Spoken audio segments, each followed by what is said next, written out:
आज के इस वीडियो में हम लोग नीति आयोग की डेल्टा रैंकिंग के बारे में बात करेंगे। सबसे पहले हम लोग जानेंगे कि ये जो नीति आयोग का डेल्टा रैंकिंग है वो क्या है, यानी आकांक्षी जिला कार्यक्रम के बारे में समझेंगे।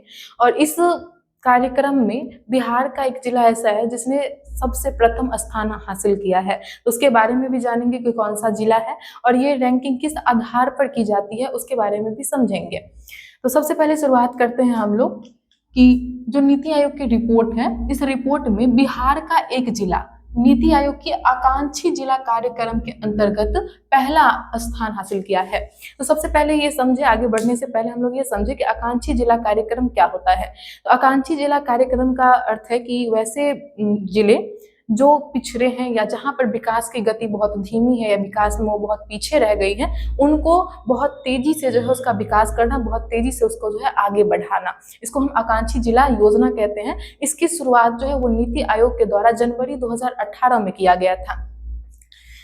नीति आयोग द्वारा जारी आकांक्षी जिला कार्यक्रम मार्च 2026 डेल्टा रैंकिंग में पूर्णिया ने पूरे देश के 112 जिलों में सबसे पहले स्थान हासिल किया गया है। यानी वो हमारा जिला जो है वो पूर्णिया है, बिहार का जो सीमांचल क्षेत्र का एक जिला है हमारा पूर्णिया, वो पूर्णिया सबसे पहले स्थान पर रहा है और ये 112 जिलों में सबसे आगे है। यानी कि कुल भारत में कुल 112 जिलों को चयनित किया गया जहां पर विकास की गति धीमी है या जो बहुत ज्यादा पिछड़े जिले हैं, उनमें बिहार के भी कुछ जिलों को शामिल किया गया था। इसमें बिहार के कुछ जिलों में जो सबसे प्रथम स्थान पे है वो पूर्णिया है। आकांक्षी जिला कार्यक्रम की शुरुआत हुई वर्ष 2018 में, यानी जनवरी 2018 में किया गया था। उद्देश्य इसका यह है कि देश के पिछड़े जिलों को तेजी से समग्र विकास करना, यानी समग्र सभी को जो है सभी तौर से सभी तरह से उसको विकसित करना। रैंकिंग किन आधार पर होती है, रैंकिंग का आधार क्या है? तो रैंकिंग का आधार जो है वो 5 आधारों पर रैंकिंग की जाती है, जिसमें सबसे पहला है स्वास्थ्य और पोषण, दूसरा है शिक्षा।